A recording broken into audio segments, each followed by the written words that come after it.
What's going on, guys, and welcome back to Farmer on the Prairie.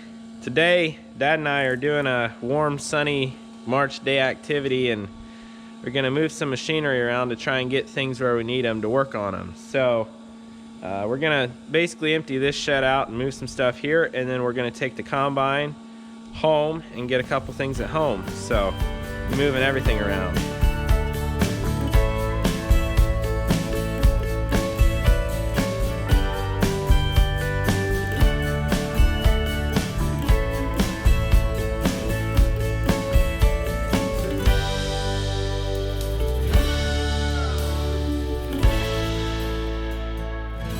I got the spreader basically disconnected. We're gonna drag it home. I'm in the Magnum now, hooked to the spreader.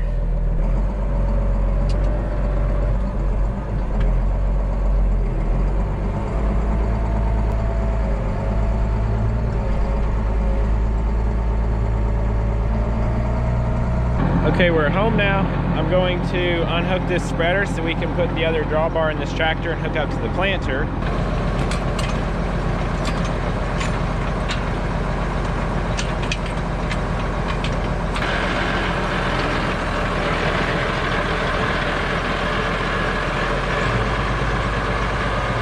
This shed over here is a little bit of a mess, and I'm gonna have to work on cleaning it up. That's probably gonna be this summer's project because we have plans for this shed that's gonna involve me changing some stuff around. Right now we're gonna get these doors opened up and try and fire up the two lawnmowers. Those have not run for quite some time. They're probably gonna be hard to get started. Oh no, we got a flat tire. I've heard that these wheels are pretty rough after they sit over winter, so we'll see. Whew.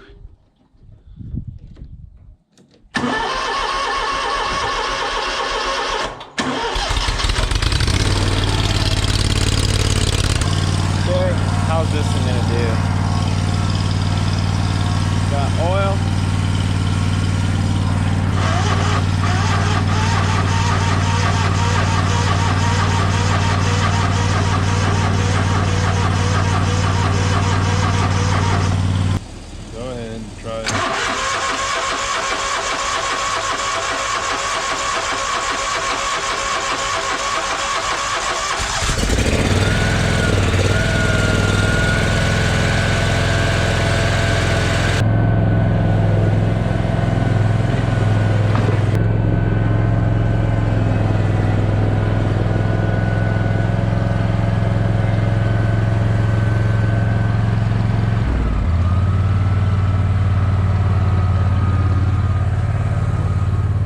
Let that run for a little bit because we had to jump it.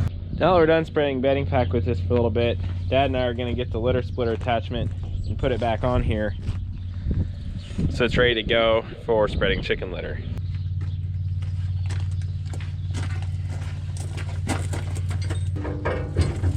Oh crap. You got yours in? Yeah. So we got the litter splitter back on it.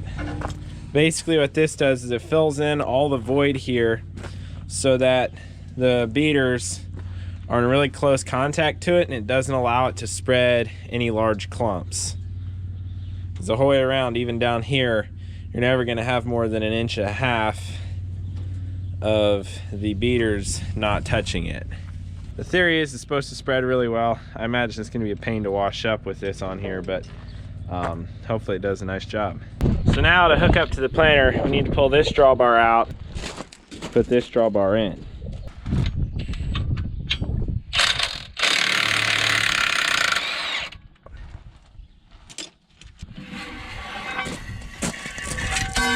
Put the new drawbar in. Dad's gonna put the pin in now.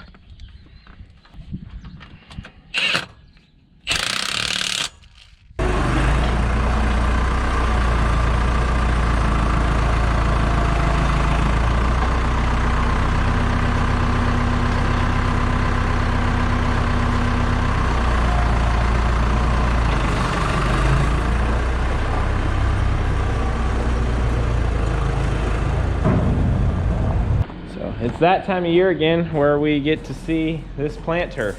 We got to take it over, try and get it all set up for this year. We got just some maintenance stuff that needs done on it. We probably aren't going to be using this system this year, so there's no need replacing that.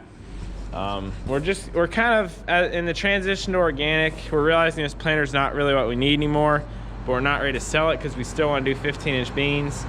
So we're just gonna do, basically we're not gonna add any more stuff to our planter in the next little bit. We're just gonna do the required maintenance.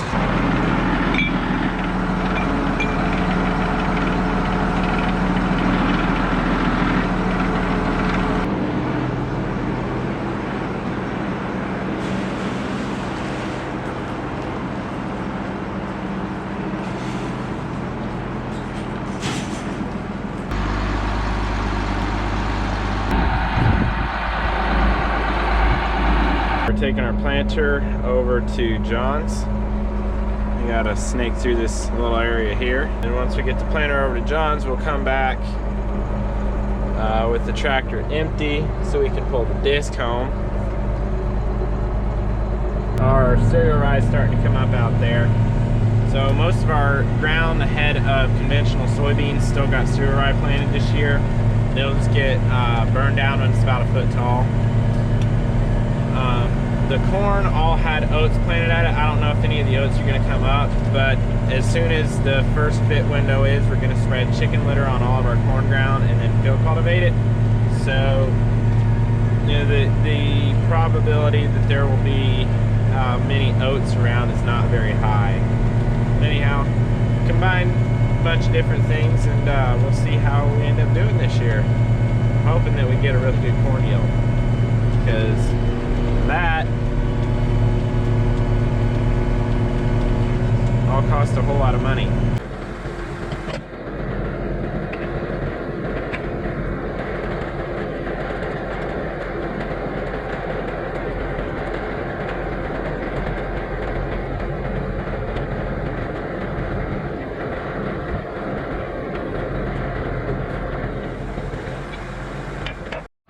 Okay, we're resurrecting the combine.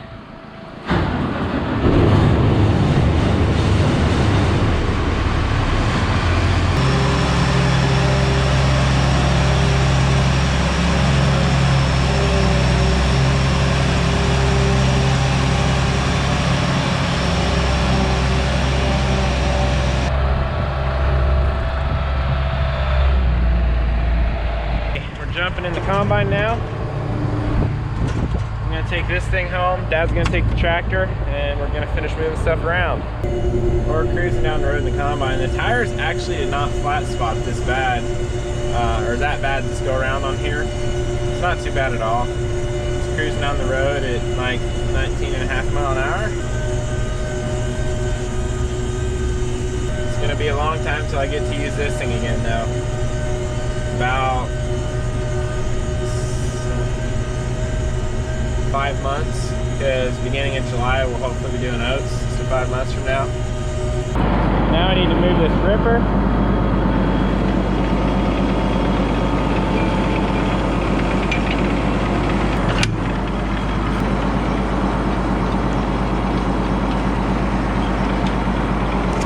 Okay, we've got the combine put in there.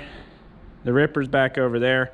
Now we got to see if that space is wide enough for the spreader. We got the manure spreader in here now. It's a pretty tight fit.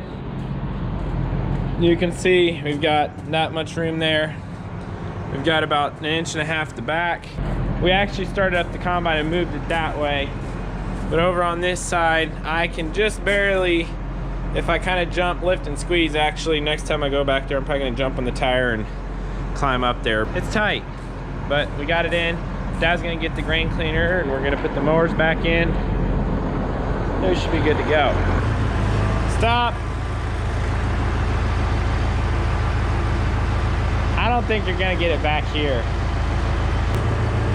You got that auger sticking out, how wide it is.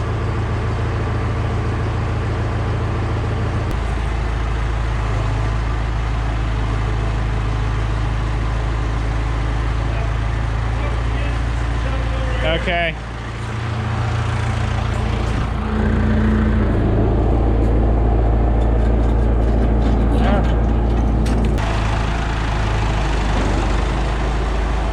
now the speed disc hooked up, and we're driving this over to John's.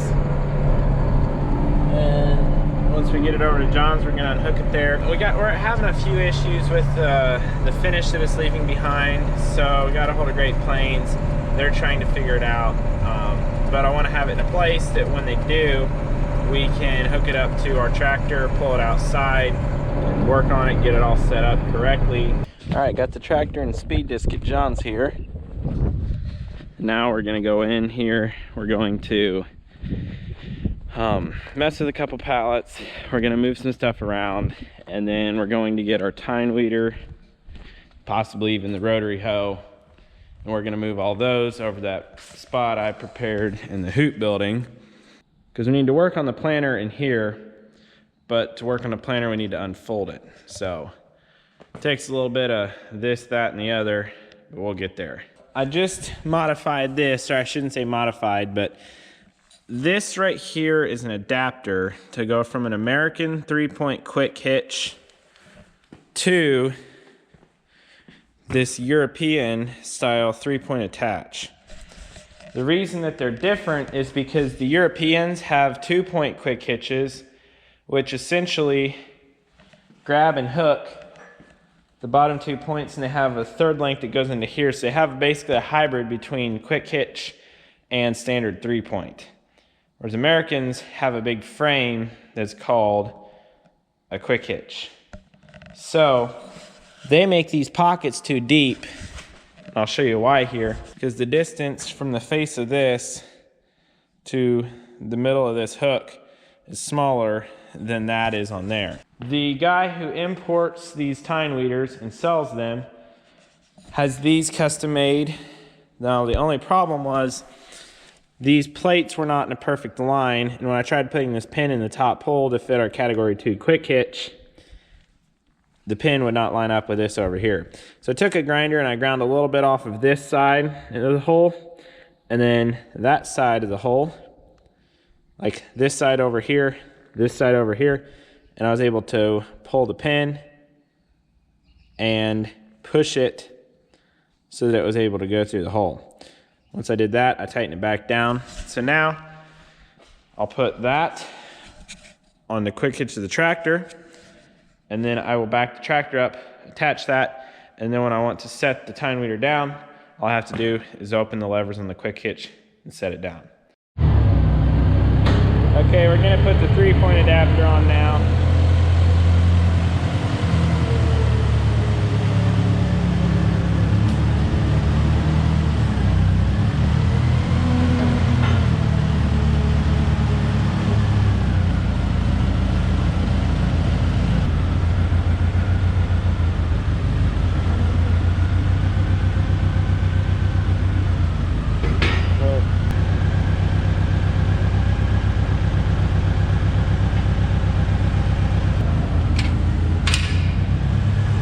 Okay. If it moves it all back about a foot, hopefully it doesn't make it too heavy for the tractor to pick up, but we'll see. I took this thing, unfolded it, I added the depth meter, which is right there. I also messed with the hydraulic hoses. I figured out the angle. So this should be ready to go. I made sure there was no hydraulic leaks. Because this is a manifold system, and if it had hydraulic leaks, that'd be a pretty big deal. So now we're gonna take... All right guys, well I'm really sorry about that. I finished out the day moving equipment around, but my camera died, so you didn't get to see the rest of it. But we're in here with the 9150. We're gonna change out all the lights to new LEDs, and we're gonna hopefully make this thing a little bit brighter and easier to use. These old seal beam lights here weren't necessarily cutting it. It had very limited forward visibility, and it had okay rearward visibility, but this spring we're gonna be pulling that crumbler behind our field cultivator, and I want to be able to see all the way back to the crumbler, and that's a little ways back there, so we need some more light. We have right here a box of Tiger lights. We have 8 lights like this, and 2 lights like that. These lights here get mounted up on the front of the tractor. I have to cut out little notches there to be able to fit this in. It's upside down. To be able to fit that in. And those get bolted up there. Now, I'm not sure if I'm gonna do this or not. We'll see how the lighting looks, but since this light is bolted to this flange, I might be able to put washers behind that bolt, get the light pointed down a little more, and have some better visibility. But we'll see. We'll see if that's necessary or not.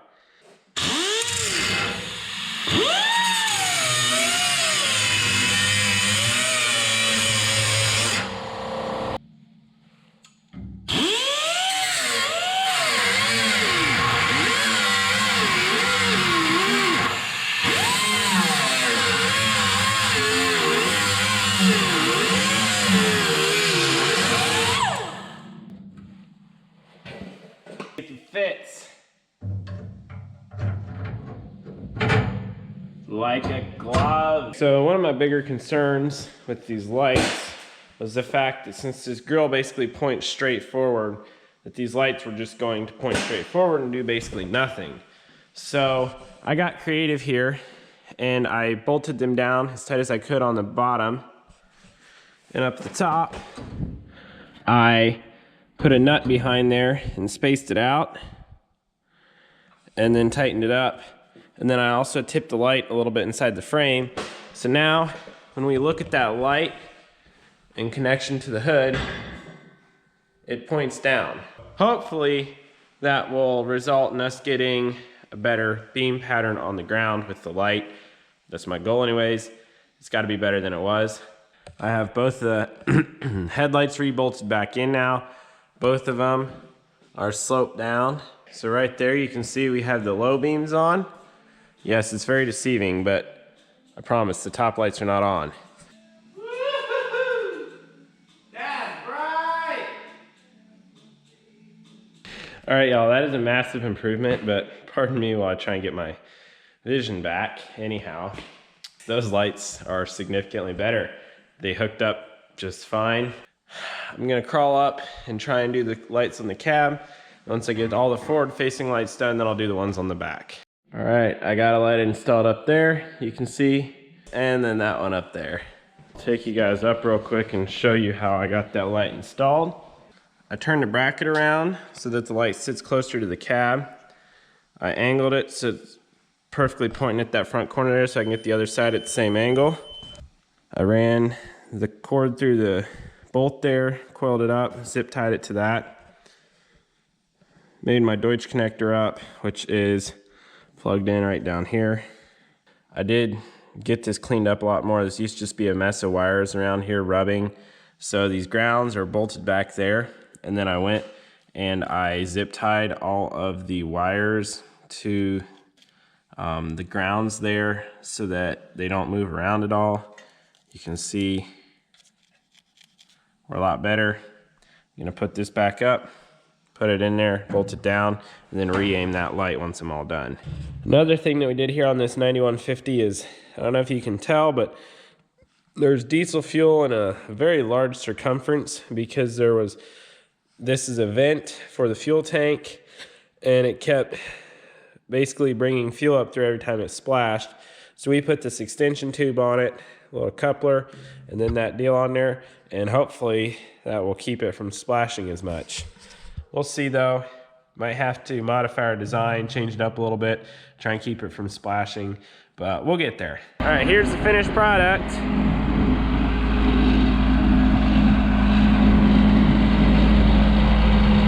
You can see how much better our visibility is gonna be.